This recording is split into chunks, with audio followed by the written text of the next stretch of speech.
지나 하나님 품으로 보혈을 지나 아버지 품으로 보혈을 지나 하나님 품으로 한 걸음씩 나가네. 보혈을 지나 하나님 품으로 보혈을 지나 아버지 품으로 보혈을 지나 하나님 품으로 한 걸음씩 나가네. 존귀한 주 보혈이 내 영을 새롭게 하시네. 존귀한 주 보혈이 내 영을 새롭게 하네. 아멘. 기도하겠습니다. 은혜로우신 아버지 감사합니다. 오늘도 훈련의 장소로 인도하시고 훈련에 임할 수 있도록 은혜 주셔서 감사합니다. 오늘도 말씀을 나눌 때 우리 지각을 열으셔서 생각나게 하시고 깨닫게 하시옵소서. 시종을 맡겨오며 예수님의 이름으로 감사하며 기도합나이다. 아멘. 예, 이 시간에는 우리 훈련과정 교재 76쪽입니다. 76페이지를 보시면 8. 영혼의 기능적인 면과 인격적인 면에 대한 부분을 보도록 하겠습니다. 우리가 네 기둥이 있다고 그랬죠. 성령의 구원사역, 성령의 은사사역, 그 다음에 물질관계, 대인관계라는 네 기둥이 있고요. 그 네 기둥 중에서 첫 번째 기둥이 성령의 구원사역에서 첫 번째 단계가 자연상태, 두 번째가 윤리단계, 세 번째가 진리단계, 생명단계라고 이렇게 되어 있어요. 자, 오늘은 그 첫 번째인 성령의 구원사역에 있어서 자연상태, 이 자연상태는 뭐냐면 영혼의 자기 발견 단계예요. 그리고 우리 안에는 영혼을 발견해가는 단계를 자연상태라고 말합니다. 우리 영혼을 발견하는 인식하는 방법이 두 가지가 있다고 그랬어요. 첫째는 말씀으로, 성경의 근거가 있죠. 성경의 근거를 전도서, 또 그다음에 사도 바울의 사건, 또 요한의 사건, 또 이런 부분을 통해서 설명을 드렸고요. 두 번째, 우리 안에 영혼이 있다는 것을 이제 우리가 경험적으로, 그래서 본질적 분리라고 해서 영과 육이 분리가 되어서 서로 확인하는 방법이 있고요. 또 인격 분리를 통해서 내 안에 영의 인격과 육의 인격을 통해서 서로 대화하면서 깨달을 수 있도록 한다라고 하는 이 부분까지 지난번에 말씀을 드렸고요. 자, 오늘은 영혼의 기능적인 면과 인격적인 면. 이게 무슨 말이냐면, 보통 보면 영 하면 우리가 무슨 생각을 하냐면 아무것도 없는 그냥 뭐 이런 것이 아닌가라고 생각을 하기 쉬워요. 근데 아니란 말이에요. 영도 분명히 영도 기능이 있고 그 영의 인격적인 면이 있다라고 하는 것을 보게 되었죠. 자, 여기서 보면 기능적인 면에서 보면 직관, 양심, 영교라고 하는 속성이 있다. 그러나 이런 속성 외에도 별도로 인격적인 측면에서 보면 영혼에도 지정의가 있다라고 하는 거예요. 예, 그러니까 왜 사도 바울이 육을 겉사람이라고 하고 영을 속사람이라고 했는지 아시죠? 이 사람이라고 하는 것은 몸이 있어야 되고요. 그 다음에 인격이 있어야 되고요. 그죠? 이래야 사람이라고 할 수 있거든요. 그러니까 겉사람도 지정의가 있고 내 영도 지정의가 있다라고 하는 거예요. 그러니까 우리가 보통 막연하게 영 그게 아니라고 확실하게 있다라고 하는 것을 보게 되어집니다. 이건 어떻게 하냐? 영이 조금만 성장을 하게 되면 이건 본인이 스스로 인식할 수 있고 깨달을 수 있는 거예요. 사람이 그죠? 사람도 보면 어렸을 때는 자기가 남자인지 여자인지도 구분 못합니다. 그죠? 아주 애기들은 지가 남자인지 여자인지 몰라요. 아마 여러분 어렸을 때 보면 그 딸들이 많은 집에는 남자가 남자인지 몰라요. 그죠? 그래서 누나를 뭐라고 불러요? 언니 언니 그러고 오빠 오빠 그럽니다. 왜냐면 나보니까 전부 다 자기 누나들이 오빠 오빠 그러고 막 언니 언니 그러니까 지도 그냥 언니 언니 그러고 오빠 오빠 그래요. 지가 남자인 줄을 몰라요. 예? 그러다가 어느 순간에 잘하면 내가 남자구나. 그때는 이제 언니라고 안 하고 누나라고 하고 오빠가 아니라 형이라고 부르고 이제 이렇게 바뀌어진단 말이에요. 그러니까 자기 존재를 인식하는 어느 단계가 있다고 말입니다. 이게 어릴 때는 이게 몰라요. 예, 신분도 모르죠. 자기가 왕인지 자기가 종인지 이런 신분적인 부분도 몰라요. 그러나 성장을 하게 되면 이런 부분들을 알 수 있고 깨닫게 되어지는 거예요. 영도 마찬가지예요. 예, 영도 처음에는 있는지 없는지 영이 어떻게 생겼는지 이런 걸 전혀 느끼질 못하다가 어느 정도 성장을 하게 되면 이게 영이구나 이게 육이구나 라고 해서 인식하게 되고 또 더 나아가서 어떻게 작용하는지까지도 알 수 있다라는 말이에요. 자, 하나님께서는 사람에게 영을 허락하셨다. 이 영은 사람의 마음도 아니고 감정도 의지도 아니다. 분명히 하나님께서 우리 인간을 창조하실 때 우리 안에 영을 불어넣으셨거든요. 근데 이 영은 마음도 아니고 감정도 아니에요. 이제 철학을 공부해서 아실 분은 아실 거지만 이 철학에서는 이 영을 뭐라고 얘기하냐면 정신으로 얘기합니다. 철학에서는 영을 정신으로 이야기합니다. 예. 그런데 분명히 이 영을 보면 우리가 가지고 있는 정신하고 또 영은 달라요. 왜냐하면 이 정신은 어디에 속한 거냐면 혼에 속한 부분이거든요. 자, 이런 부분이기 때문에 분명히 영하고 정신하고는 또 다르다라고 하는 것을 보게 돼요. 자, 그런데 하나님께서는 이 영을 통하여 사람을 거듭나게 하시고 교훈하시고 주님의 안식으로 인도하신다. 자, 이게 무슨 말이냐면 하나님은 우리를 철저하게 영을 통해서 우리를 이끌어 가시는 거예요. 예. 하나님께서 왜 우리에게 영을 집어넣으셨다고 그랬어요? 예. 하나님은 영이시니. 예. 하나님은 영이셔요. 그러니까 영이신 하나님과 우리가 교제를 나누고 하나님과 함께하기 위해서는 내가 뭐가 되냐면 영적 존재가 되어야 하나님과 교제할 수 있는 거예요. 그래서 하나님께서 우리에게 영을 불어넣으신 거예요. 하나님과 교제하기 위해서. 자, 그렇다면 영의 기능을 보면 세 가지가 있어요. 영의 기능이 있는데요. 세 가지가 있는데요. 양심, 직관, 영교라는 기능이 있어요. 자, 여호와 곧 하늘을 펴시고 땅을 터를 세우시며 사람 안에 심령을 지으신 자가 가라사대. 자, 여기서 말씀하는 심령은 뭐냐? 인간의 영을 말합니다. 영. 르하라고 그러지? 르하가 있습니다. 자, 우리는 하나님께 예배할 때에 우리의 심령, 영이 주도적인 위치를 차지한 몸을 가지고 영적 예배를 드려야 하는데 인간의 중심이라고 할 수 있는 그 영은 세 가지 주요 기능, 즉 양심과 직계와 영교를 가지고 있다. 자, 우리 예배는 어찌 보면 여러 갈래로 나눌 수 있겠습니다만은 특별히 이제 크게 둘로 나누면 영이 주도하는 영적 예배가 있고 혼이 주도하는 혼적 예배가 있습니다. 그러니까 영이 성장하지 않으면 이 혼이 중심이 되어서 하나님을 찬양하죠. 그래서 혼이 중심이 돼서 예배하는 사람들을 보면 똑같아요. 똑같이 하는데 이 감정에 이끌려서 찬양을 해요. 예, 찬양도 그렇고 설교도 그렇고. 그래서 이분들은 아이고 은혜 많이 받았습니다. 그 얘기 많이 하지. 은혜 많이 받았는데 영이 은혜를 받은 거하고 혼이 은혜 받은 건 달라요. 많은 사람들이 은혜 받았다고 해놓고 변화가 안 되잖아요. 왜 그럴까요? 예, 혼이 은혜 받은 거예요. 이 혼이 은혜 받은 사람들은요, 어디 가서 다른 사람이 좋은 말 하면 또 은혜 받았다고 또 그래. 영은 하나님과의 관계에서만 우리가 은혜를 받을 수 있는 거거든요. 그러니까 영 중심과 혼 중심이 있다는 거 우리가 한번 기억하시고요. 자, 그러면 양심이라는 게 뭐냐? 양심은 뭐냐? 옳고 그름을 분별하는 기능을 말합니다.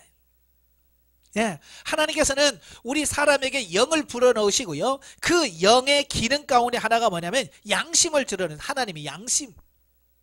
그래서 양심은 뭐냐? 이 옳고 그름을 분별하는 기능을 말하는데요.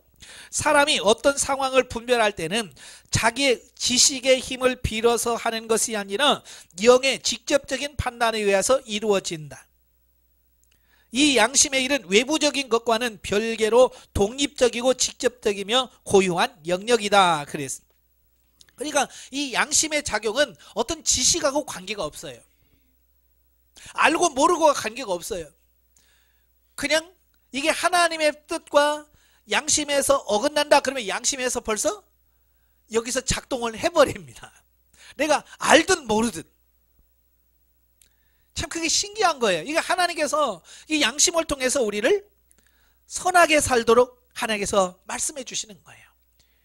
그래서 그 로마서 2장에 보면 하나님께서 우리를 심판하시는데 하나님을 알지 못한 율법을 모르는 자는 양심으로 판단하고 심판을 하고 그 율법을 아는 유대인들에게는 율법으로 심판하신다 그랬어요.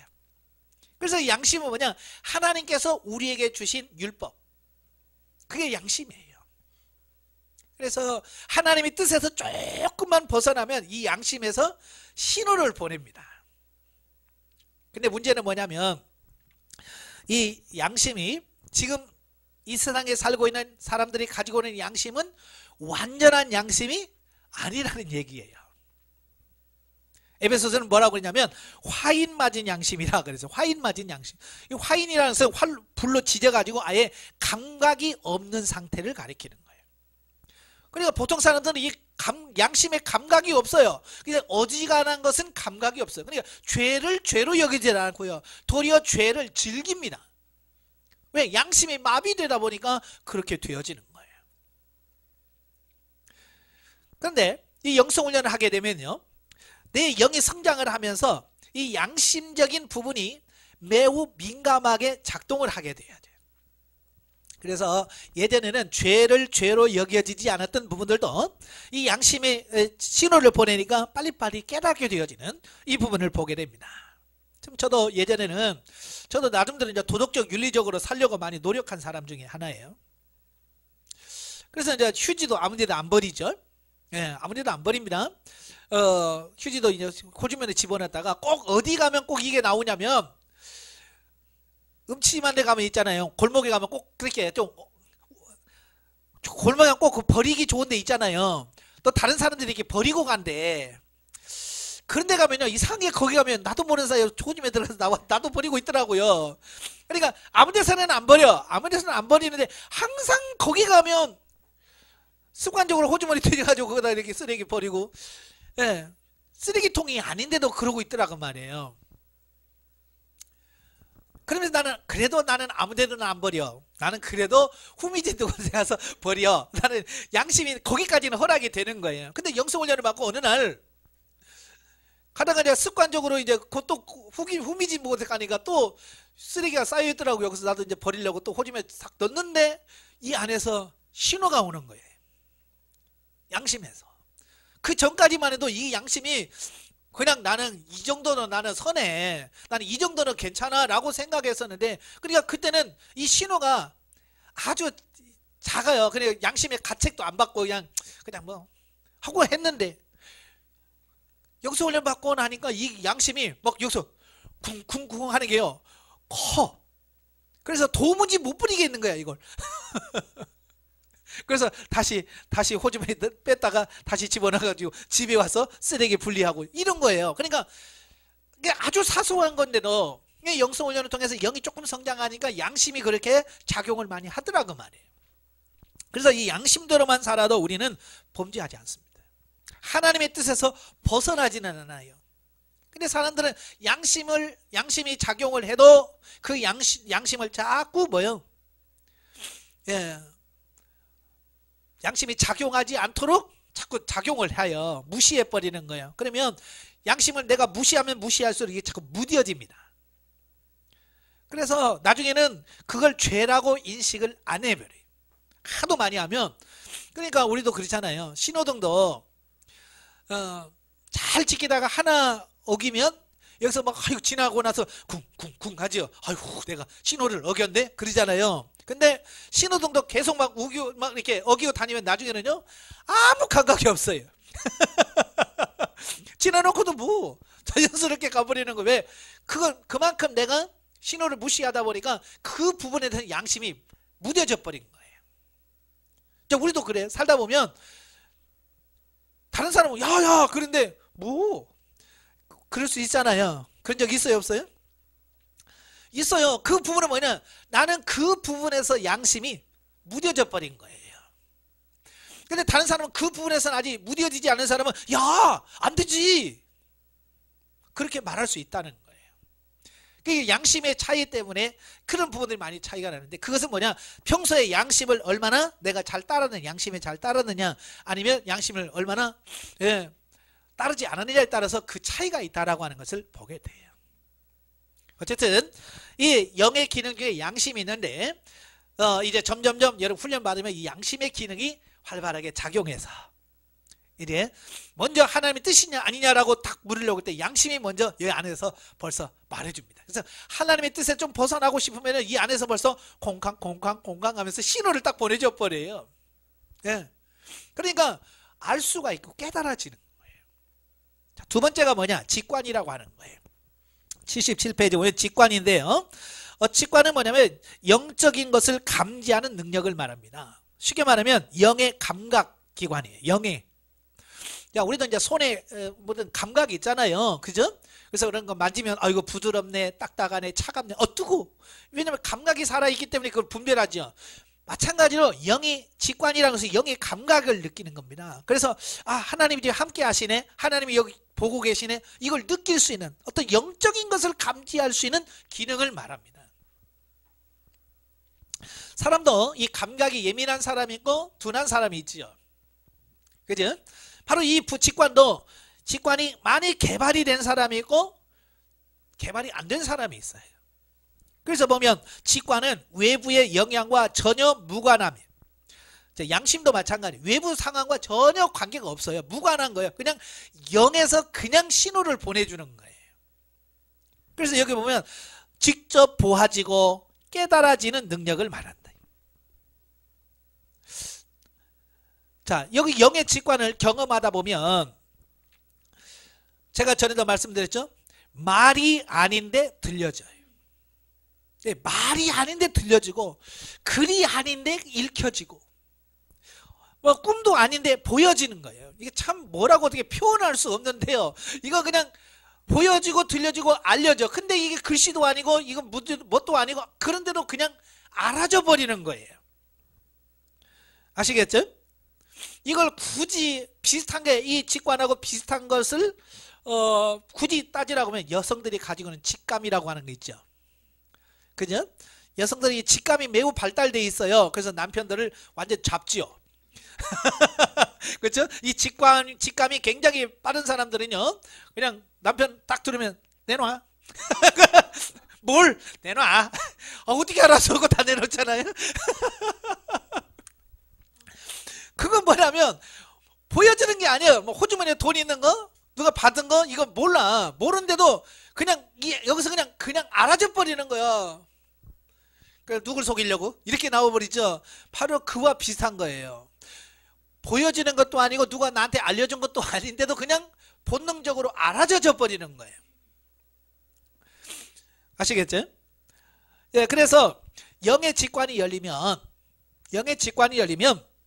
순간순간 하나님의 지도 인도하심을 받을 수 있게 되어진다, 그 말이에요.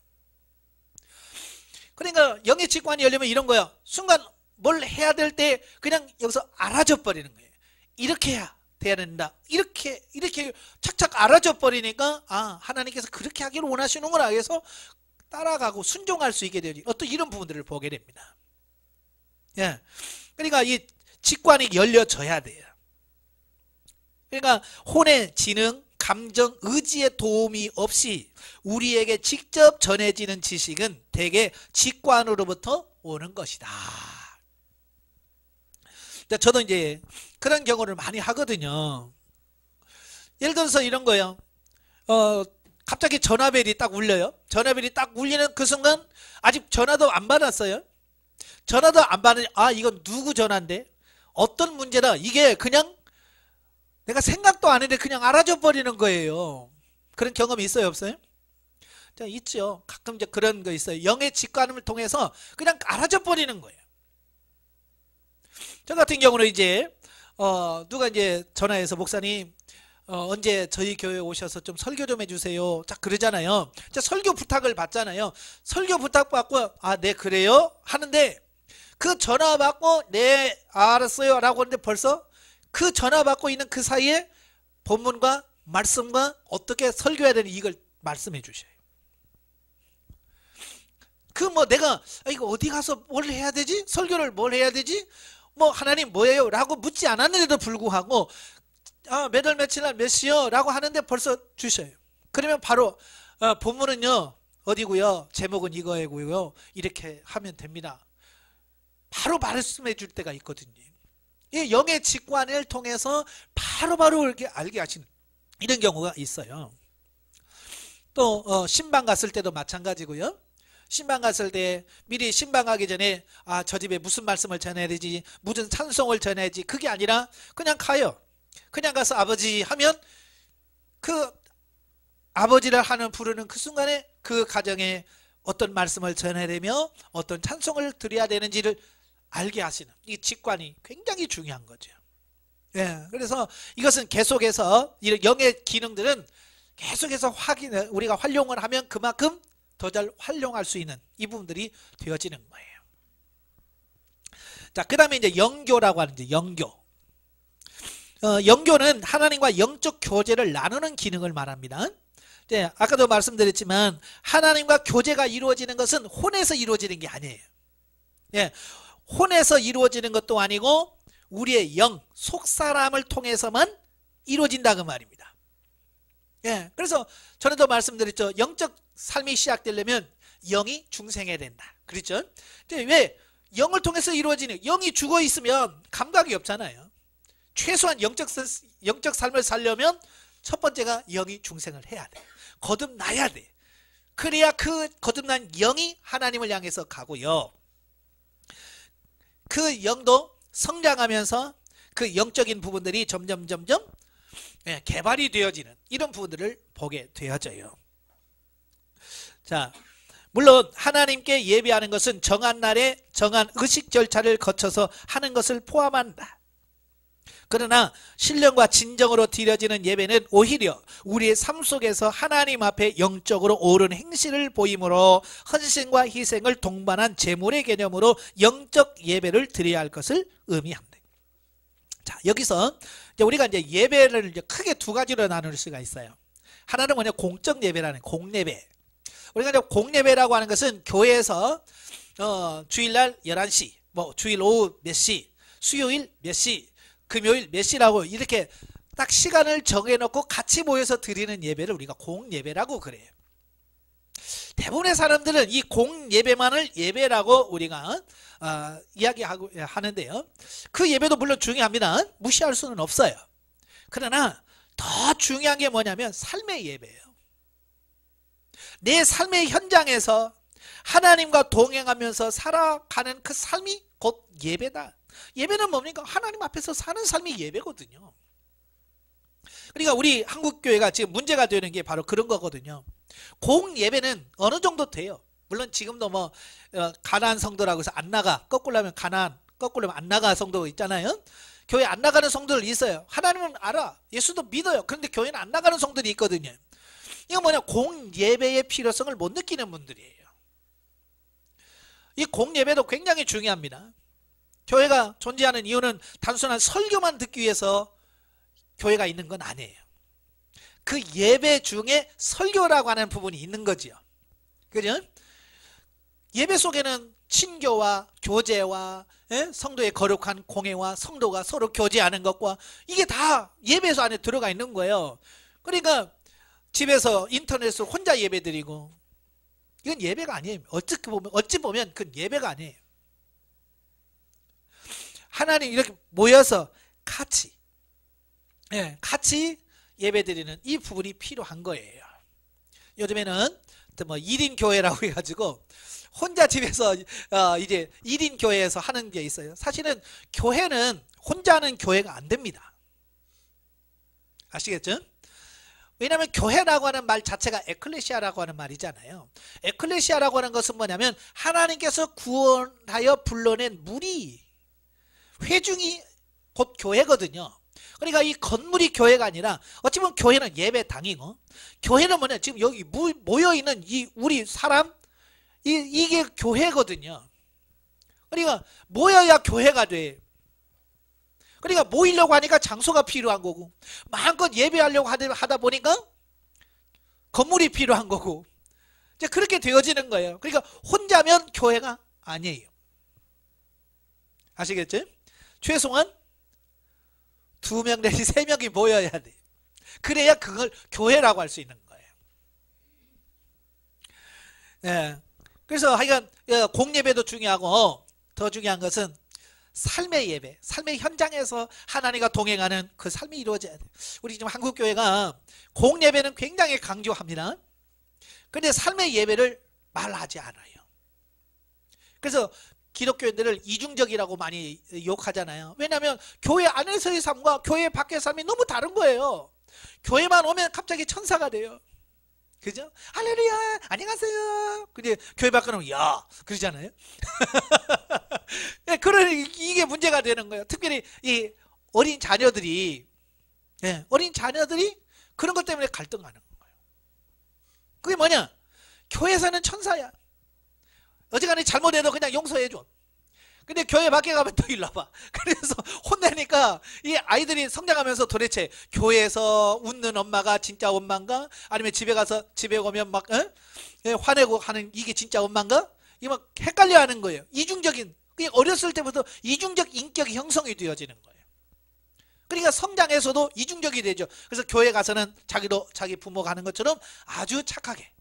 근데 교회 밖에 나가면 뭐 하나님 없이 그렇게 살아가는 삶이 그렇게 되어지는 거예요.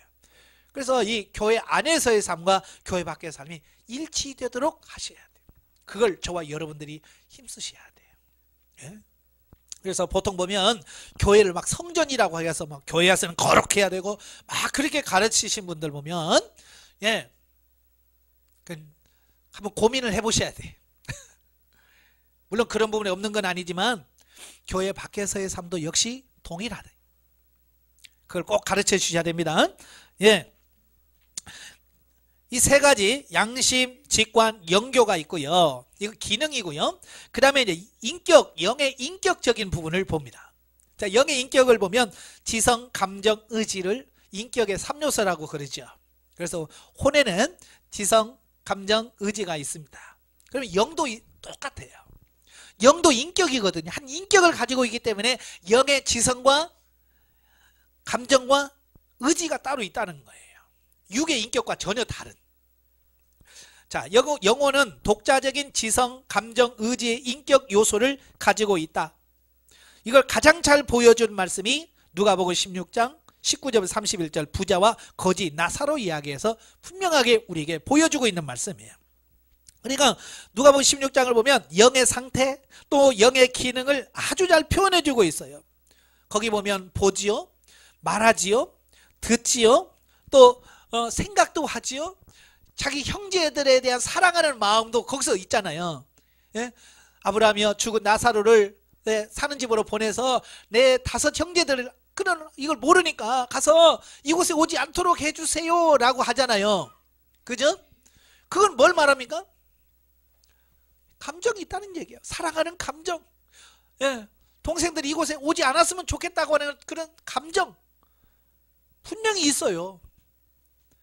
그런데 영도 분명하게 이런 사랑의 감정이라든지 이런 게 다 있다라고 하는 것을 보게 돼. 성경에는 이 겉사람인 혼의 인격이 표출되는 부분이 있는가 하면 이와는 다르게 시편 등에서 흔히 볼 수 있듯이 속사람인 영혼의 갈등과 하나님을 만난 그 희락을 말하고 있는 부분도 있다라고 하는 거예요. 그래서 내 영혼아 내가 어찌하여 불안하여 하는고 그러죠? 예?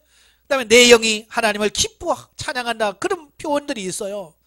그러니까 영이 때로는 불안하기도 하고 또 영이 기뻐서 찬양도 하고, 분명히 이건 뭐예요? 혼의 인격하고 전혀 다른 영의 또 다른 기쁨, 이런 게 표현되고 있다는 얘기예요. 자, 그러므로 시편의 몇몇 작품들은 그저 단순한 육신적인 감정에서 우러나온 수준과는 다른 영의 인격을 통해 표현되어지고 있는 것임을 알 수 있다. 인간이 타락한 이후에는 영의 인격 요소가 다른 기능과 함께 흐려지고 왜곡되었으나 중생의 씻음과 성령의 새롭게 하심으로 말미암아 영의 인격이 날로 회복되어져 간다 그랬습니다. 그러니까 이 영의 인격은 그 범죄하고 타락함으로 말미암아서 이 영이 죽었단 말이에요. 영이 죽었어요. 그러면서 이런 기능들이 어때요? 마비가 되어져. 마비. 예, 영의 기능들이 마비가 돼요. 그러다가 거듭났잖아요. 내가 중생했잖아요. 그러면 이 마비되어진 것들이 서서히 풀려지기 시작하는 거예요. 근데 영의 기능들이 서서히 풀려요. 근데 이게 한순간에 그냥 팍 하고 이렇게 풀리면 괜찮은데요. 이게 그렇지 않더라고 말이에요. 얼마만큼 우리가 훈련하고 연습하고 사느냐에 따라서 이게 확 풀려지는 것이 달라요. 아마 여러분 팔이나든지 이런 데 부러져서 기부스 해보신 분들은 아실 거예요. 이 기부스에다가 풀면 바로 움직여지던가요? 안 움직이던가요? 안 해보셔서 몰라요? 안 됩니다. 그러니까 기부스에서 이렇게 매달아 놓잖아요. 기부스가 이제 통으로 돼 있으니까 이게 안 움직이니까 이게 있죠. 기부스 딱 풀러봐요. 축 쳐져버려. 이게 축 쳐져가지고 요게 안 올라옵니다. 올라와. 그런데 이게 안 올라와요. 이게 참 신기하더라고요. 예. 왜냐면 이거 기부스에서 한 달, 두 달 동안 해놓으면요, 이 근육이 멈춰요. 이렇게 그냥 가만히 있어요. 그래서 그 기능을 상실해요. 그래서 이 기능을 한참 동안 이제 팔을 오르락 내리고 이거 훈련하고 이게 쥐고 하다가 힘이 들어가면 그때부터 이제 조금씩 힘이 생기면서 이게 움직여지고 다시 회복되어집니다. 예, 저는 인공관절 수술을 무릎을 했거든요. 제가 지금 제 장애 사급을 갖고 있거든요. 왜냐면 이 오른쪽 무릎이 정상이 아니에요. 90도 이상이 안 구부러져요. 딱 90도 가면 더 이상 안 구부러집니다. 왜냐면 제가 기부스를 한 8년을 했거든요. 기부스를 해가지고 요만큼 해가지고 딱 이렇게 해가지고 완전히 뻗지도 않고 오므리지도 않고 이 정도에서 딱 기부스를 해놨어요. 그러니까 이게 굳어버린 거예요. 그러니까 수술을 해서 했는데도 불구하고 이게 수축되는 이 기능이 마비가 돼.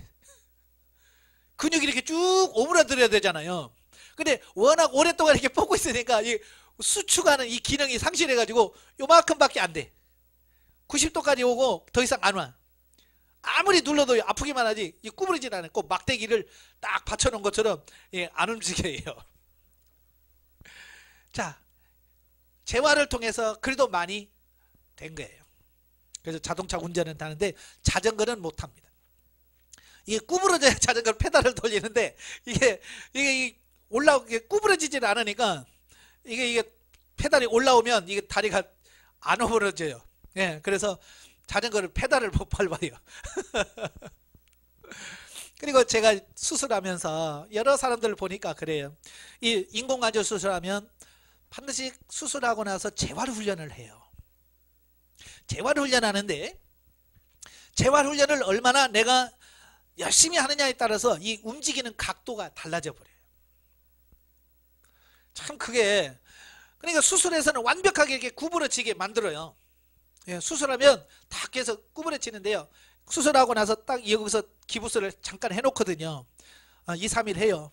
그 다음부터 이제 이걸 구부렸다가 폈다 하는 이제 이거 훈련을 합니다. 근데 이게 되게 아프거든요. 이게 엄청 아픕니다. 쇳덩어리 집어넣고 이제 움직이니까 이게 아픈 거야. 그러니까 사람들이 아프니까 하면서 이걸 여기까지 움직여야 되는데 아프니까 요만큼밖에 안 와요. 그래서 안 아플 때만 요만큼만 해요. 요만큼만. 수술 끝나고 나서 요만큼만 하면 나중에는요 움직이는 각도가 요 정도밖에 안 돼요. 무슨 말인지 아시죠? 영도 마찬가지예요. 영의 기능과 인격이 이 개발이 되어지고요 이렇게 좋아지는데 내가 어디까지 활용하느냐, 어디까지 내가 그걸 활용하느냐에 따라서 이게 많이 될 수도 있고 조금밖에 될 수도 있다는 얘기를 할 수 있는 거예요. 그러니까 같은 자리에서 같은 영성 훈련해도 이 영적으로 정말 기도하면서 몸부림치면서 하나님의 말씀을 순종하려고 하는 사람, 그 사람은 많이 되고, 그냥 강의만 듣고 끝나고 집에 가서 기도도 안 하고 아무것도 안 하는 사람은요 조금 나아지긴 하지만 그렇게 좋아지진 않아요. 그걸 얘기하려고 하는 거예요. 영의 기능도 이게 회복이 되어지는데 자기가 얼마만큼 하느냐에 따라서 이 회복하는 부분이 달라지더라고 말이에요. 열심히 해야 되겠죠? 예, 열심히 해야 돼요. 나중에 저한테 뭐라고 하지 마세요. 저는 특별하게 여러분을 편애하는 거 아닙니다. 똑같이 강의하잖아요. 그러나 여러분의 삶에 가서, 현장에 가서 얼마만큼 순종하고 하느냐에 따라서 그게 달라지니까. 자, 하나님과의 인격적인 교제를 통하여 얻어지는 영적 지식도 은사의 기능을 통해서 전달되는 것은 그 의미가 불분명하고 이해하기 쉽지 않는 데 반해서 영을 통해 전달하는 것은 확실하고 분명하여 성도로 하여금 확신 가운데 행하게 한다 그랬어요. 자, 우리가 하나님과 교제하죠. 네, 하나님의 음성을 듣고 하나님과 교제를 하네요. 하나님과 교제하는데요 두 가지 차원에서 교제합니다. 하나는 은사적인 차원에서의 교제가 있어요. 근데 은사를 가지고 하나님과 교제하는 게 있고, 영을 통해서, 영을 통한 교제가 있어요. 그래서 은사적인 교제를 하신 분들은요 원래 이제 기도 많이 하시고 여러분 상담하면서 치유 양육 받으신 분들 있죠. 이 치유 양육 받으신 분들은 은사적인 부분이 좀 발달되어 있는 분들이에요. 은사적인 부분이 많이 발달되어 있어. 그래서 그분들은 영성훈련 받기 전에도 방언과 기도 통을 통해서 하나님이 뭘 말씀하신지 알아가고 깨달아가요. 근데 그게 은사적 차원이라는 사실을 알아야 돼요. 예, 그래서 은사적 차원으로서 하나님의 음성을 듣고 우리가 깨달아가요. 그런데 그 은사적 차원은 이건 한계가 있더라고 말입니다. 한계가 있고요 틀릴 가능성이 많아요. 실수할 수 있는 가능성이 많은 거죠. 왜냐하면 이제 나중에 이제 성령 은사사역, 이제 다음 시간에 오면 성령 은사사역을 얘기할 텐데요, 이 성령의 은사사역을 다른 말로 육체영성이라고 그래요. 그게 무슨 말이냐면 성령을 우리에게 부어주시는데 그 은사를 우리의 영에다가 부어주는 것이 아니라 우리의 육체에다가 부어줍니다. 우리 육체에다가 부어줘. 그 육체 기능 중에 혼의 기능이죠. 그래서 이 은사는 주로 이 혼의 기능을 통해서 알아주고 깨달아지는 거예요. 그래서 이 육신의 감정 또 상태에 따라서 이걸 받아들이는 것이 굉장히 달라요. 기분도 좋고 상쾌하고 그러면 하나님 말씀도 잘 깨달아요. 근데 성질나죠? 화나죠? 그러면 그 화나고 성질나는 그 감정에다가 하나님의 그 말씀을 같이 섞어 믹서가 돼요. 그래서 온전하게 하나님의 뜻을 받아낼 수도 없고 전하기가 좀 힘든 부분이 바로 그런 거예요. 예. 그리고 또 이건 시간에 따라서 이건 희미해져 갑니다.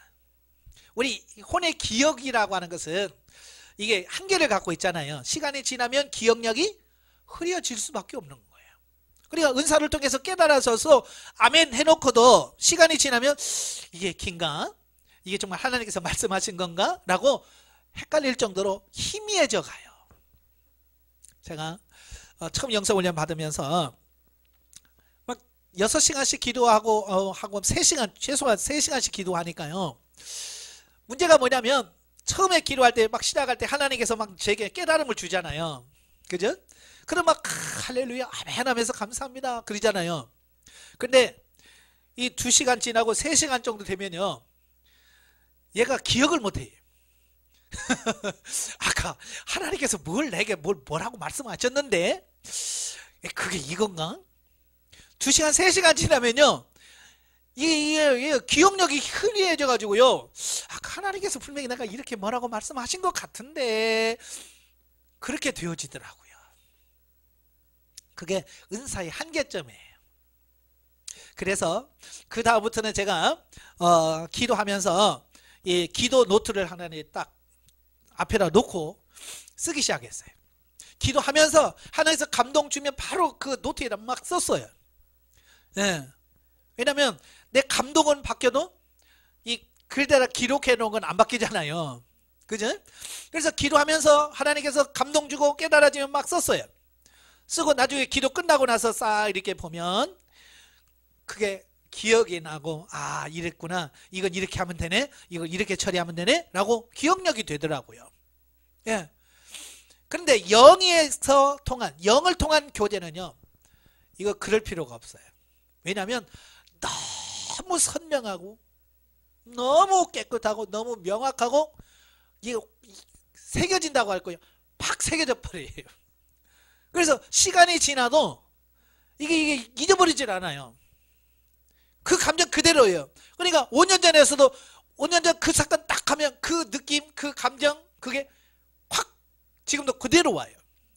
즉 영을 통해서 오는 거하고 은사를 통해서 오는 것이 이렇게 차이가 있더라 그 말이에요. 아시겠죠? 그래서 분명하고 확실하고 의심이 여지가 전혀 없어요. 그게 영을 통한 교제가 그래서 다른 거예요.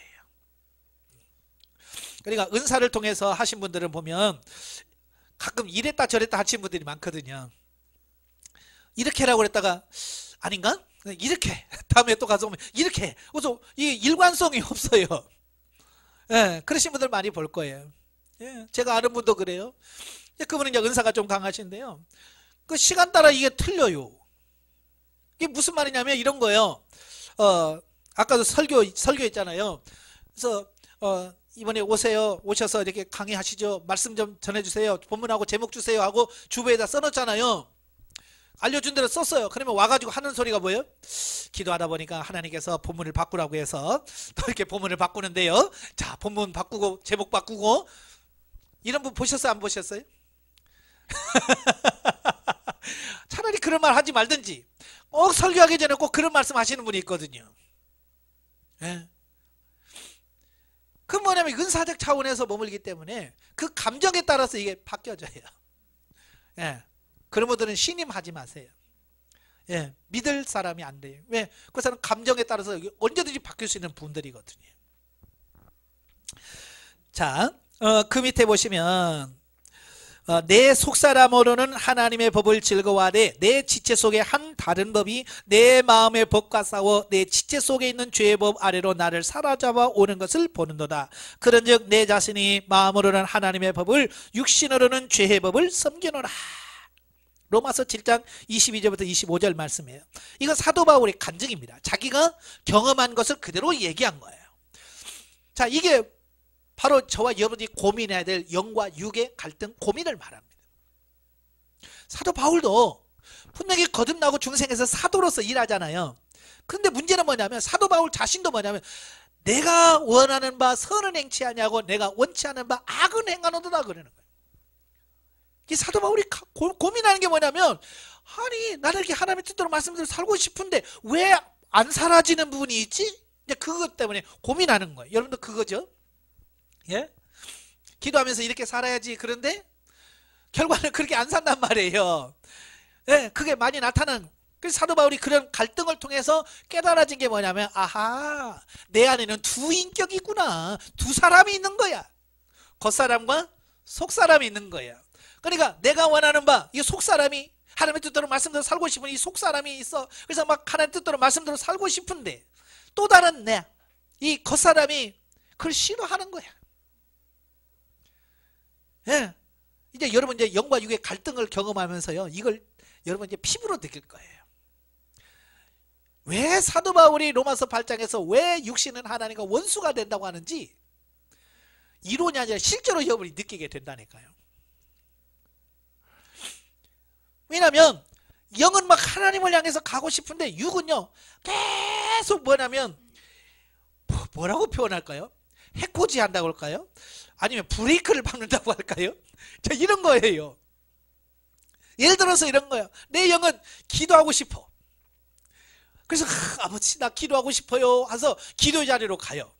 근데 가서 육은 뭐냐면 아우 피곤하다 졸립다. 그리고 육신은 막 자꾸 재워. 저도 이제 영성훈련하면서 그 엄청난 그 갈등이 생겨요. 기도하러 갔는데 5분 기도하면 내가 자고 있는 나를 보고가 되는 거예요. 아무리 내가 기도하려고 했어도 육이 재워버려 나를 재운다니까요. 여러분 그런 적 있어요? 막 뺨을 때리고 야 정신 차려 라고 해도 안 돼요. 그러면서 결국 제가 깨달은 게 뭐냐면 이래서 사도 바울이 육신이 하나님과 원수된다고 밖에 말을 표현할 수밖에 없었구나, 이걸 깨닫는 거예요. 난 그전에는 육신이 나 꽤 괜찮은 사람인 줄 알았거든요. 왜? 그전에는 잘 도와줬거든요. 기도하자 그러면 기도하러 가고, 뭐 착한 일 하자 그러면 착한 일도 해주고, 섬기자 그러면 섬겨주고 다 했거든요. 그러니까 내가 선한 줄 아는데요, 진짜 영적으로 들어가려고 하니까 얘가 나자빠져 뒤로 나자빠져 안 도와주는 거야 도대체가. 그러면서 사도 바울이 로마서 8장으로 넘어가요. 그러니까 여러분도 로마서 7장에 그런 갈등 고민을 해보셔야 돼요. 그래야 로마서 8장으로 가요.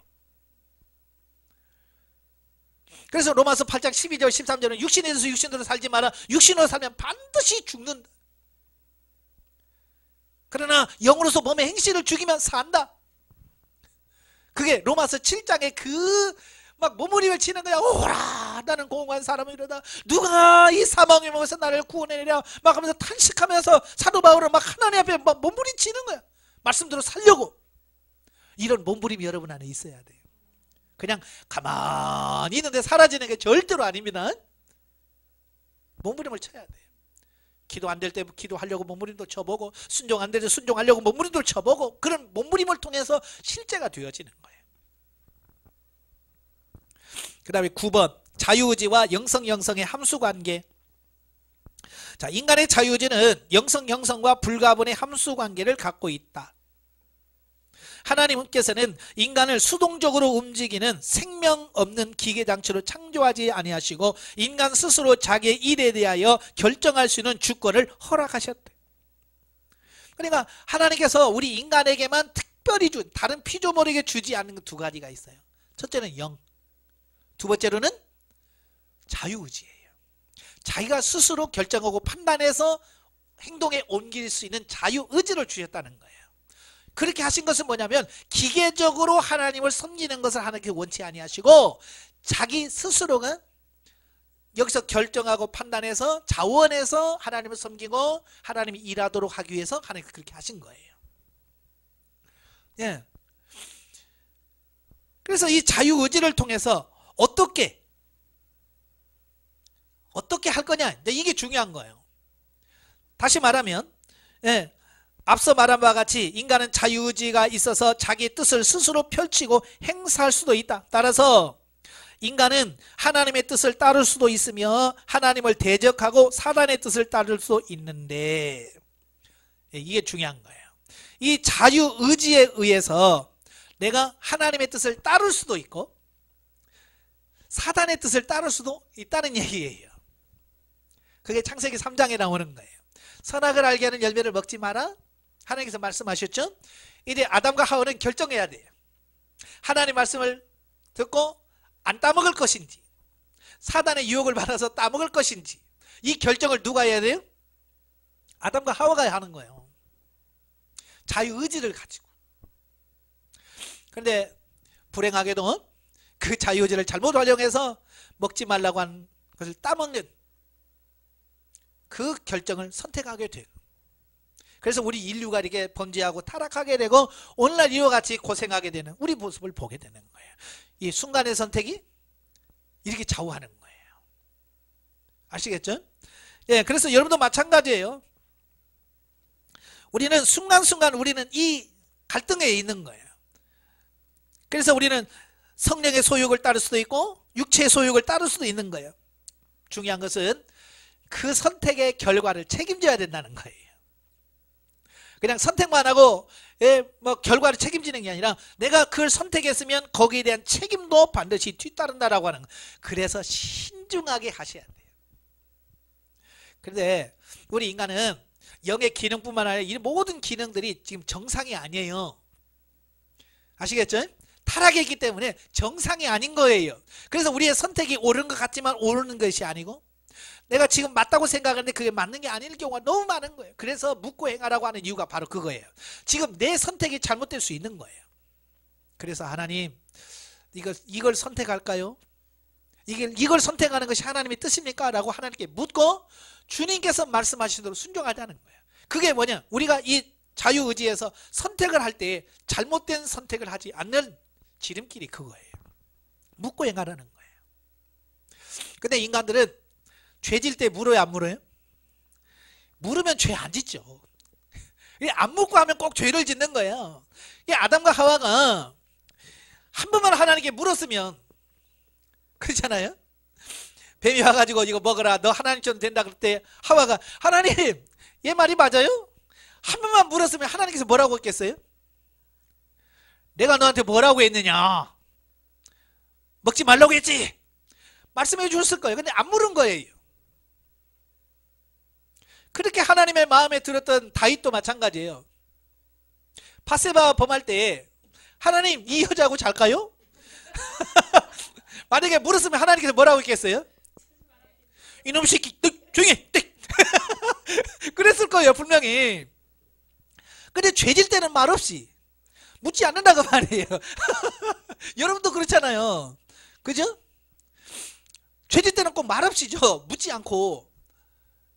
그래서 묻는 훈련을 항상 하라고 말이에요. 그러면 내가 실수할 수 있는 그 부분이 그만큼 줄어드는 거예요.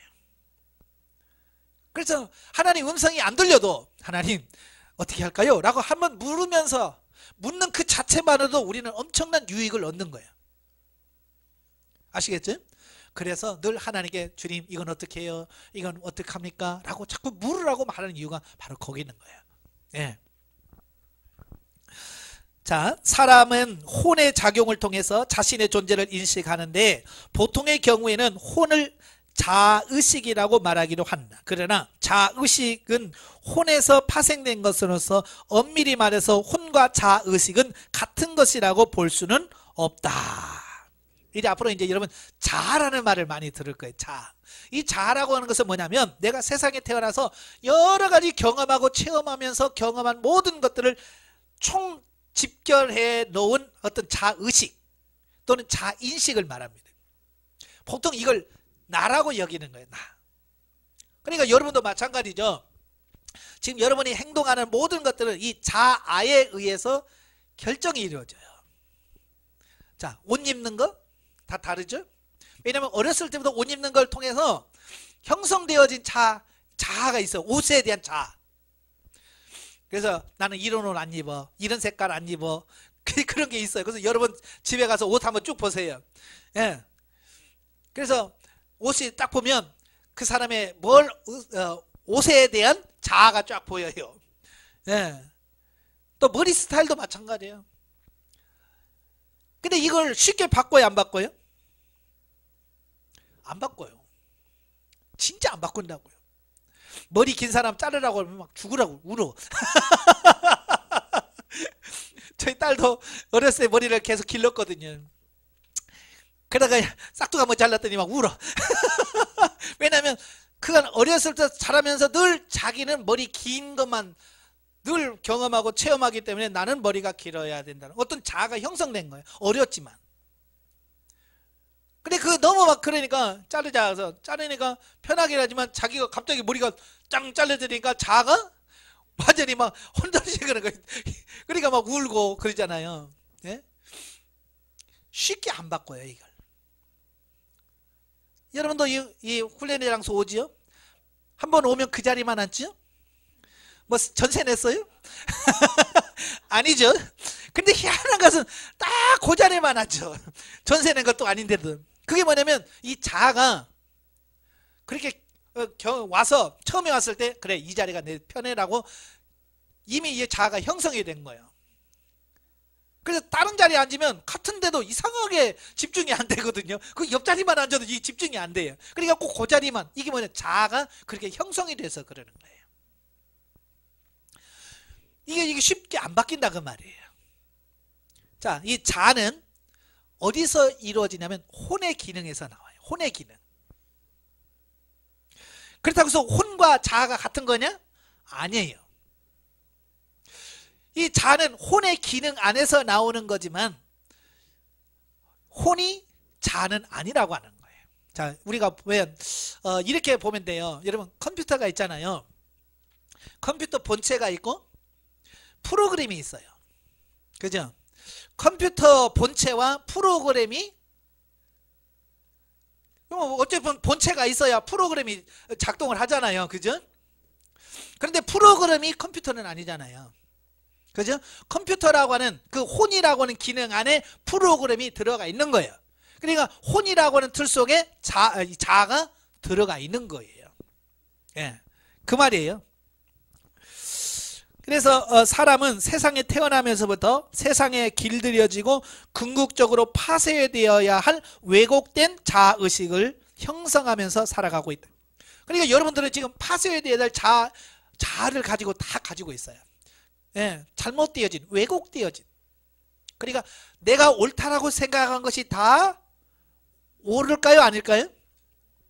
옳지 않은 게 너무 많잖아요. 그죠?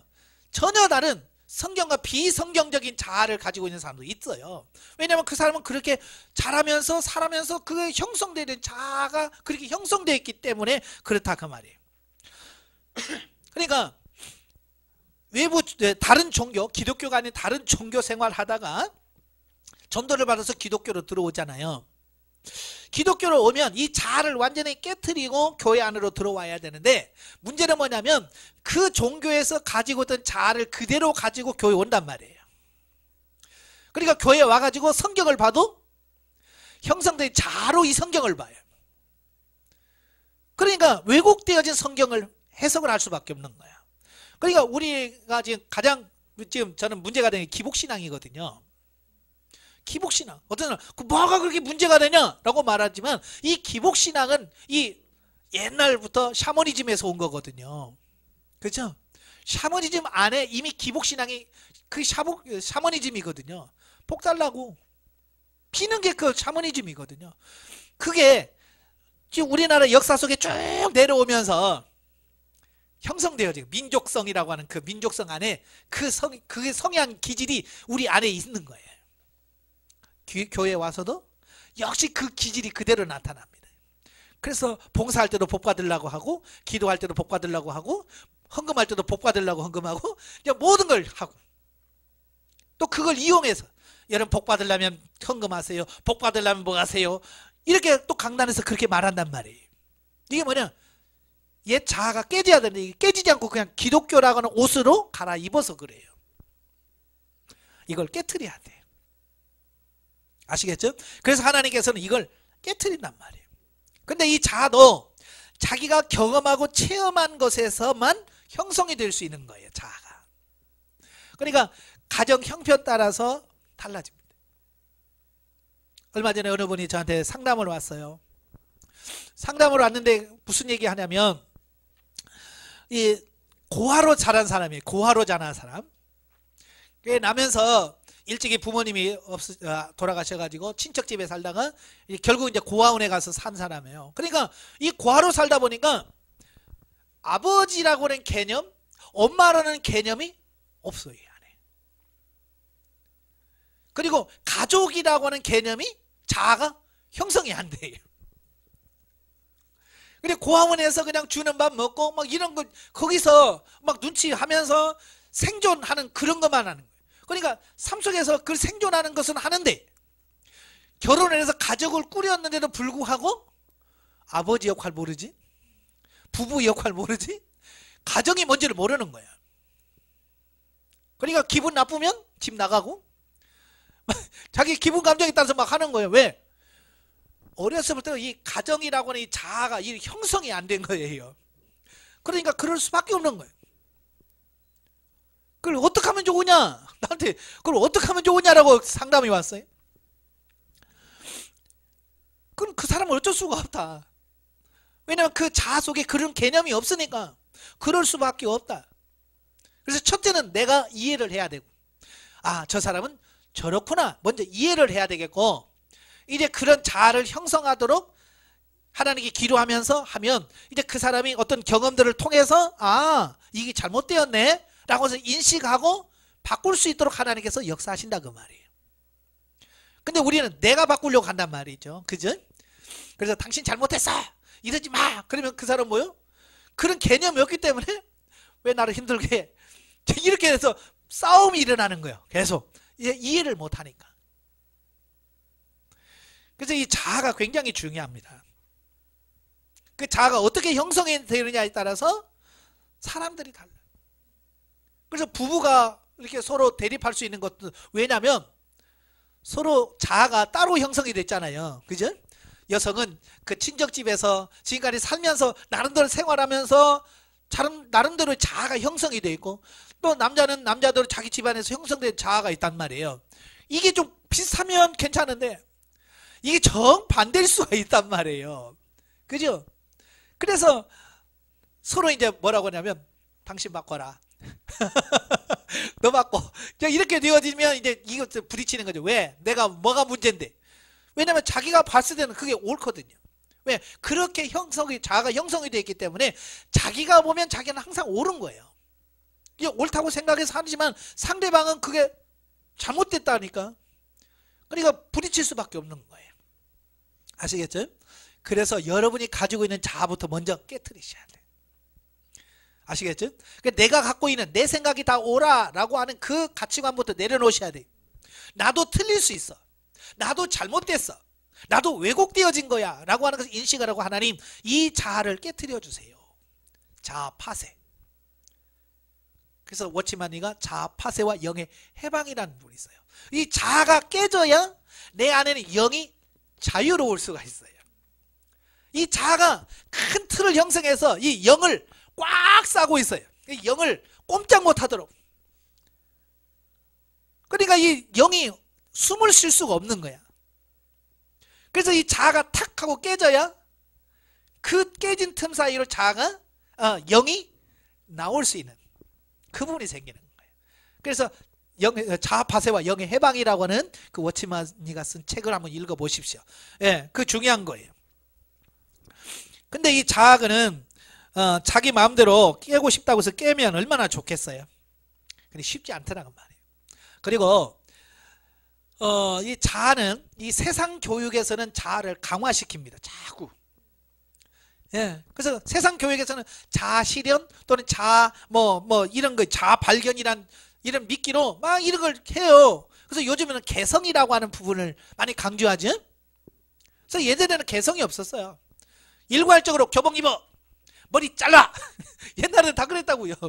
그러니까 당연히 그냥 머리 잘라야 되는 걸 알고 교복 입어야 되는 거 알죠. 근데 요즘엔 자유스럽게 보니까 옷을 막 치마를 올렸다가 내렸다가 짧게 했다가 막 했다가 머리를 볶았다가 막 하면서 자기 또 왜 그래요? 이건 개성이에요. 이건 나예요. 터치하지 마세요. 이렇게 된 거예요, 세상이. 그래서 자유로울 수가 있죠. 근데 뭐냐면 이게 하나님 앞에서 그런다니까요. 그래서 하나님께서 뭘 하면 하나님 노타치 건들지 말아요. 내가 알아서 할 테니까 건들지 말아요. 신앙에서 똑같이 한다니까요. 요즘 뵀어요. 어린 아이들 누가 말하면 들어요, 안 들어요? 안 듣습니다. 그게 사람의 말을 안 듣는 것뿐만 아니라 나중에 그 아이들이 성장해서 하나님의 말씀도 안 듣는다고 말이에요. 그러니까 성경은 부모에게 복종하는 자녀들을 만들어라. 그죠? 그러니까 부모의 말을 들을 수 있는 자아가 형성이 되어야 그 사람이 커서 하나님의 말씀을 들을 수 있는 사람이 된다 그 말이에요. 근데 지금 뭐라고 그래? 왜 기죽이게? 기죽지 뭐. 그런 말 하지 말라고. 무슨 말이 필요했냐고. 야, 네 맘대로 살아. 먹고 싶으면 먹고, 자고 싶으면 자고, 네 맘대로 해. 이러니까 어느 누구도 말 안 들어요. 이제 한 3, 40년 후면 저는 교회 모습이 어떻게 될까 이게 고민이에요. 지금은 이게 바뀌어지는 계기가 있거든요. 지금도 힘들잖아요. 지금도 교회 목회하다 보면요, 다루는 게 틀려요. 20대 생각이 다르고 30대 다르고 40대 다르고 50대 다릅니다. 예, 예전 50대 60대는요 마음에 안 들어도요 목사님이 이거 하세요 그러면 궁시렁궁시렁하면서 해요. 지금 30대는요 왜 해야 되는데요? 돌직구예요. 돌직구. 그냥 뭐 안 봐요. 그냥 팍 쏴버려요. 그래서 여러분들도 이 마음을 단단히 하셔야 상처받지 않습니다. 이 마음이 여리면 그 성도들이 한번 돌직구 확확 던질 때에 상처를 받게 되고, 그래서 목회에 쓰러져 버려요. 이 시대가 그렇다. 왜냐, 이 세상 교회에서 자아를 강화를 막 시켜놓은 거예요. 그래서 자아 파쇄하라고 해도 전혀 안 되죠. 그래서 하나님께서는 이제 우리를 이제 자아를 처리하시기를 원하셔요. 그래서 누구든지 나를 따라오려 그런 자기를 부인하고 그랬죠. 자기를 부인하고. 이 부인한다는 게 뭐예요? 이 파쇄하는 거예요. 나 자아를 처리하는 거예요. 나를 거부하는 거예요. 내 생각을 거부하고 내가 가지고 있는 것들을 거부하는 거예요. 그래야만 우리가 하나님의 뜻에 순복할 수 있는 이런 부분들이 생겨지는 거예요. 자, 여러분 빨리 자아를 포기하십시오. 예, 빨리빨리 내려놓으셔야 돼요. 영성훈련하면서 지금 여러분이 고민하는 게 뭐냐면, 이 하나님은 야, 깨 내려놔. 아니에요, 이거 내려놓으면 나 죽는데요. 내려놓으라니까. 그래서 이거 한동안 하나님과 나와의 막 그 갈등이 막 생길 거예요. 예, 그러나 그 과정 속에서 결국은 빨리 내려놓는 사람이 복을 받더라.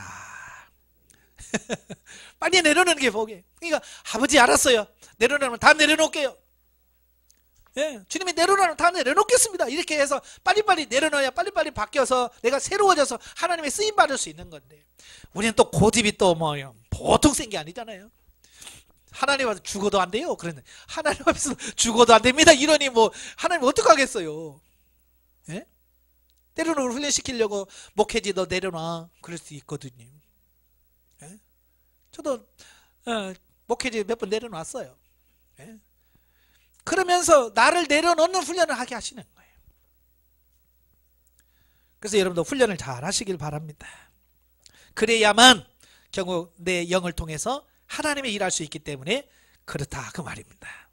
자, 그래서 자 10번으로 가죠. 영 중심의 생활을 가능케 하는 생명의 성령의 법. 예수 그리스도 안에 있는 생명의 성령의 법이 죄와 사망의 법에서 너를 해방하였다. 또 무릇 하나님의 영으로 인도함을 받는 그들이 곧 하나님의 아들이라, 이렇게 말씀하고 있어요. 그러니까 예수 믿는다고 하나님의 아들이 아니에요. 하나님의 영으로, 성령으로 인도함을 받는 그들이 하나님의 아들이지. 나 교회 다녀요? 아니에요. 그러니까 오늘날 교회 다니면서 속고 사는 사람이 너무 많은 거예요.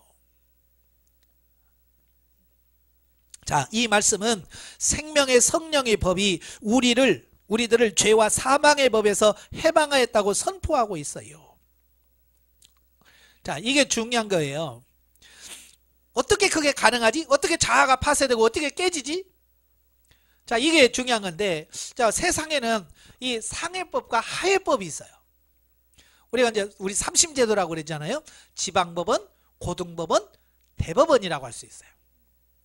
그래서 이 상고는, 상해는 밑에 있는 것을 바꿀 수 있어요. 그러니까 예를 들어서 지방법원에서 예를 들어서 무죄 선고했어요. 무죄. 근데 상고에서 고등법원에서 이건 무죄 아니야, 잘못된 거야, 그래서 징역 5년. 그러면 지방법원에서 무죄했던 것은 무효가 되고 고등법원 것이 실제가 되는 거예요. 그러다가 또 대법원에 또 갔어요. 대법원에 또 바뀌어 가지고 아니야 무죄야, 그러면 무죄로 또 바뀌는 거예요. 이게 상해법이 항상 하해법을 통치하고 다스립니다. 그러니까 죄와 사망의 법이 엄청 강하지요. 그러나 생명의 성령의 법 아래란 말이에요. 하해법이란 말이에요. 그러니까 마귀가 아무리 얽혀놔도 상해법이 놔 그러면 노는 거예요. 이 죄가, 너는 죄인이야, 너는 죽어, 너는 가능성이 없어. 그래도 여기서 아니야, 너 용서해 줄게, 그러면 끝난 거예요. 바로 그것이에요. 그래서 생명의 성령의 법이라고 하는 것은 바로 상해법인 생명의 성령의 법이 우리를 해방시켰다고 말이에요. 우리 쉽게 예를 들면 이런 거예요. 군대 가면 이제 계급사회잖아요. 그래 당연히 윗사람 말을 들어야 돼. 자, 예를 들어서 이런 겁니다. 예를 들어서 내가 뭐 잘못했어요. 그래서 소대장이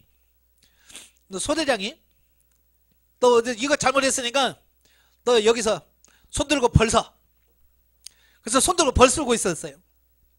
근데 소대장보다 그 위의 계급이 중대장님이 와가지고 너 왜 그래?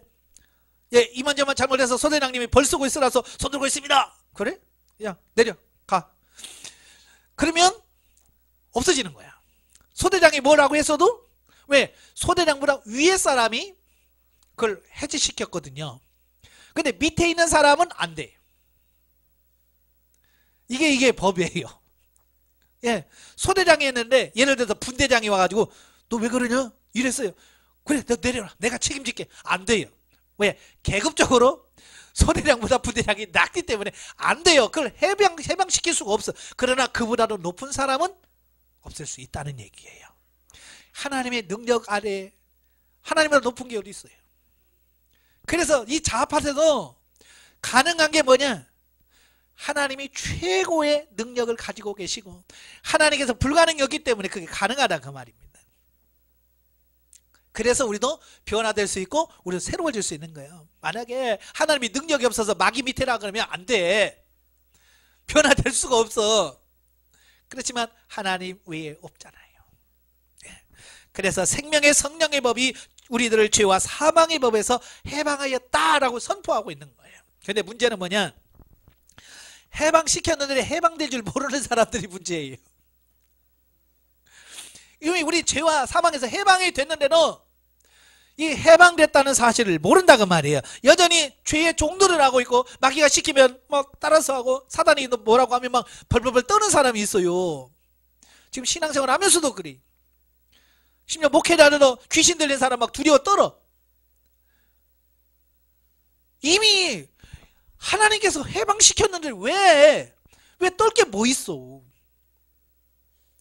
자신이 있어야 되는데 아직도 해방이 없으니까 귀신 얘기에만 덜덜덜 떠는 사람이 있단 말이에요. 물론 귀신의 존재가 그렇게 만만한 존재는 아니에요. 사탄의 존재가 우리가 만만하게 볼 수 있는 상대는 아닌 것은 분명해요. 그러나 우리는 하나님이 계시잖아요. 네. 그렇기 때문에 우리가 이 사실을 믿으셔야 돼요. 얼마 전에 그랬죠. 얼마 전에 좀 몇 년 됐죠. 그 일본이 예전에 그 동남아 이런 섬 같은 거 다 일본이 장악했잖아요. 그죠? 그래서 일본 군인들이 거기서 주둔하고 있었어요. 근데 세월이 몇십 년 지나서 그 섬에 가니까 아직도 일본 모자 쓰고 일본 총 들고 있는 사람이 있어요. 일본 군인이.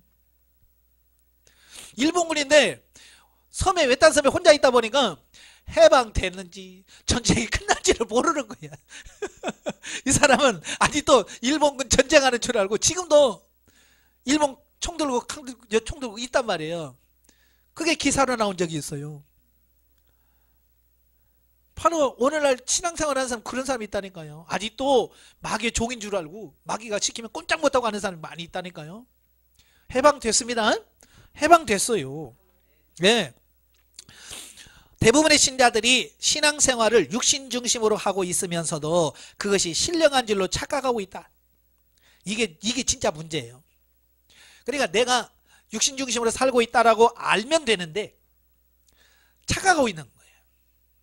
제가 이제 상담을 하고 많이 해보면 대부분의 많은 사람들이 이 착각 속에 빠져 있어요. 내가 교회를 얼마나 믿었는데요. 내가 얼마나 봉사 많이 했는데, 내가 헌금 얼마나 많이 했는데요. 내가 은사를 얼마나 경험했는데요. 그거 가지고 자꾸 자기가 어떤 수준에 일정한 수준에 올랐다고 자꾸 거기에 속아요. 그래서 당신 광야입니다 그러면 내가요 은사로요 내가 죽은 사람 살렸어요 막 이러면서. 그건 분명히 은사라고 그랬잖아요. 그죠? 그런 부분들을 명확하게 아셔야 돼요. 그래서 변화는 내 상태를, 내 단계를 정확하게 아는 데서부터 시작되어져요. 그리고 그걸 인정하는 순간부터 되어집니다. 맞아요. 나는 지금까지 신앙생활을 하면서 육신 중심으로 살았어요 라고 인정하면서 주님 나를 바꿔주세요 라고 해야 그때부터 변화가 나타나기 시작하는 거예요. 말씀에 부합되지 못하는 삶은 아무런 의미가 없고 궁극적으로 하나님과는 아무런 상관없는 생활을 하고 있는 거다. 아무리 고상한 생각을 하고 선한 양심을 가지고 세상을 산다고 해도 그것이 성령님의 인도함을 받지 않은 육신의 생각에서 비롯된 것이라면 그것은 죄악이다. 네, 많은 사람들이 자꾸 이게 선이냐 아니냐 도덕적 윤리 이 잣대를 자꾸 재요. 그건 아니에요. 이게 하나님의 뜻이냐 아니냐에서 선과 악이 이게 되는 거거든요. 그죠? 예, 그래서 우리가 하나님의 뜻이냐 아니냐 이걸 찾고 해야 되는데 육신의 사고와 가치관을 가지고 세상적인 가치 기준을 통해서 이건 죄 아니야 이건 괜찮아 라고 판단하고 그렇게 산다 그 말이에요. 그게 무서운 거예요. 육신에서 기인한 모든 것은 자기 의만 쌓기 때문이다. 그러니까 봉사 많이 하고 육신적으로 하는 사람이 뭐냐 자기 의예요. 자기 의. 그러니까 그 사람은 끄떡하면 그래서 내가 그렇잖아요. 그죠? 내가 얼마나 봉사했고 내가 얼마나 헌금했고 내가 얼마나 이건 자기 의만 쌓은 거예요. 이건 하나님과 아무런 상관이 없는 거예요. 그러니까 많이 하면 할수록 자기 의가 그렇게 쌓여서 근데 그 의가 쌓인 사람은 영적인 삶을 살기가 어려워요. 왜? 이걸 포기해야 되는데 이걸 포기하는 게 아까운 거예요. 이 사도 바울처럼 이 모든 것이 배설물입니다 라고 인정해야 되는데 지금까지 보물로 여겼던 그거를 버리는 게 쉽지 않아요. 못 버린단 말이에요.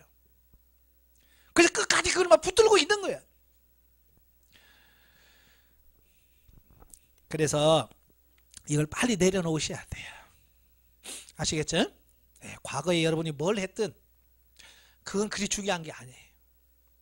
이제 우리 여러분의 사고와 가치관을 바꿔서 하나님 원하시는 삶으로 바꾸셔야 돼. 그래서 육신적인 것은 죽고 썩을 것이라고 말씀하고 있는 거예요. 영원한 것이 되지 않아요.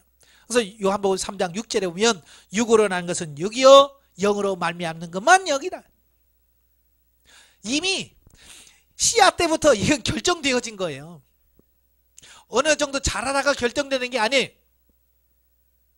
물론 뭐 악어라든지 뭐 이런 것들 보면 암수 구분이 그 온도에 따라서 이게 달라집니다.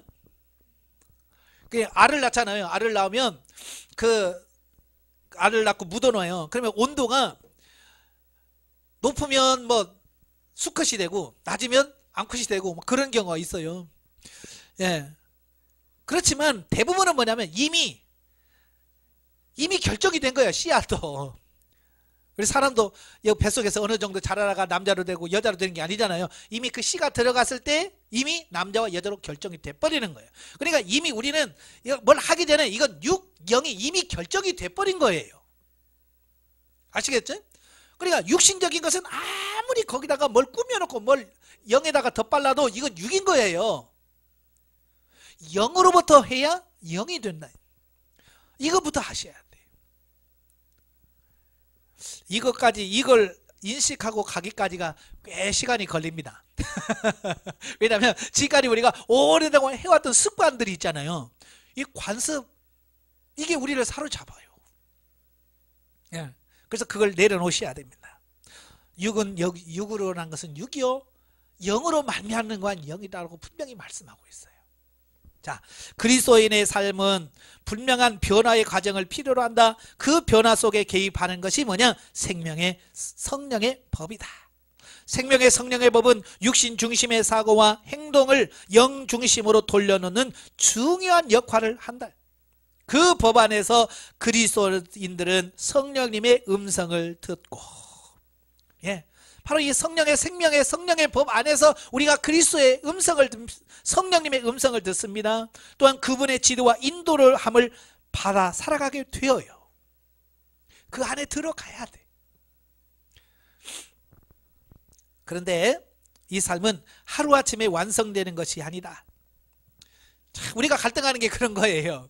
영성을 한 이틀 받고 막 한 달 받으면 좀 이게 확 바뀌어야 되는데 이게 안 돼요. 아주 서서히 갑니다. 그러니까 느끼지 못할 수도 있고 우리 입장에서는 안 된다라고 볼 수도 있다는 얘기예요. 즉 날마다 지속적인 영적 성장에 따라서 성령님의 인도대로 순종하며 살아가는 평범한 삶이 이룩된다는 뜻이다. 그래서 지속적인 훈련을 통해서 이루어지지요. 그냥 하루아침에 이루어지는 것은 절대로 아닙니다. 그래서 서두르지 말고요. 죽을 때까지 나는 변화되어 가야 된다라고 하는 의식을 갖고 하시라 그 말이에요. 그래서 제가 영성훈련은 평생 해야 된다라고 말하는 이유가 그거예요. 하루아침에 파탁 하고 막 화다닥 바뀌어지는 게 절대로 아니에요. 자, 그 뒤에 뭐 여러 성경 구절이 있잖아요. 육신의 생각은 사망이요 영의 생각은 생명과 평안이니라. 육신의 생각은 하나님과 원수가 되라니 이는 하나님의 법에 굴복지 아니할 뿐더러 할 수도 없음이니라. 육신에 있는 자는 하나님을 기쁘시게 할 수 없다. 제 얘기가 아니잖아요. 이미 사도 바울이 경험을 해놓고 보니까 육신으로는 절대로 하나님의 일할 수 없어 라고 딱 결론을 내려놨어요. 로마서 8장 10절에 또 그리스도께서 너희 안에 계시면 너희 몸은 죄로 인하여 죽은 것이나 영은 의로 인하여 산 것이라. 우리가 다 하나님의 아들을 믿는 것과 아는 일에 하나가 되어 온전한 사람을 이루어 그리스도의 장성한 분량이 충만한 데까지 이르리니 범사에 그에게까지 자랄지라. 그는 머리니 곧 그리스도라. 너희는 유혹의 욕심을 따라 썩어자란 구습을 쫓는 옛사람을 벗어버리고 오직 심령으로 새롭게 되어 하나님을 따라 의와 진리의 거룩함으로 지으심을 받은 새 사람을 입으라. 예? 우리가 새로워지고 새 사람을 입어야 돼요. 그래서 장성한 분량까지 성장해야 돼요. 그래야만 이게 가능해요. 어리면 안 된다 그 말이에요. 그래서 사도 바울도요, 호적 답답했으면 아이고 커야지, 예? 애기를 가지고 뭘 하겠냐 그 말 하는 거예요. 이게 아무리 얘기해도 못 알아먹으니까. 여러분 2살 3살짜리하고 인생 얘기해봐요. 알아들어요 못 알아들어요? 밥이나 줘, 배고파, 깎아나 줘, 그러지 뭐 인생에서 고민 안 해요. 그러면 에휴 내가 니하고 무슨 거, 아유 빨리 커라 그렇잖아요. 근데 그 아이들도 나중에 커서 20살 30살 되면 인생에 대해서 논할 때가 된단 말이에요. 왜 영이 성장해야 되는지 아시죠? 왜 사도 바울이 왜 영이 성장해야 된다고 하는 것을 이해를 하시길 바래요. 여러분이 성장을 해야만 그 삶이 가능해지더라 그 말입니다. 자, 이렇게 1단계를 마쳤는데요. 자, 첫째 영혼의 존재를 발견해야 됩니다. 자, 발견하고 그 발견한 영이 이렇게 예수 그리스도 장성한 분량에까지 성장해 가는 그런 삶이 되길 바랍니다. 기도하겠습니다. 은혜로우신 아버지 감사합니다. 오늘 또 귀한 말씀을 주셔서 감사합니다. 우리의 영은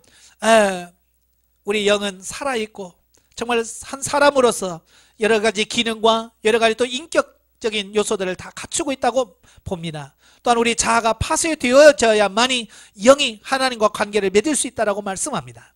오늘 들은 강의가 단순한 이론으로 들려지는 것이 아니라 우리의 삶의 실제적인 부분으로 들려지게 하여 주셔서 그렇게 사라져지는 놀라운 역사가 있도록 도와주시옵소서. 예수님의 이름으로 감사하며 기도합나이다. 아멘. 하나님께 영드립니다.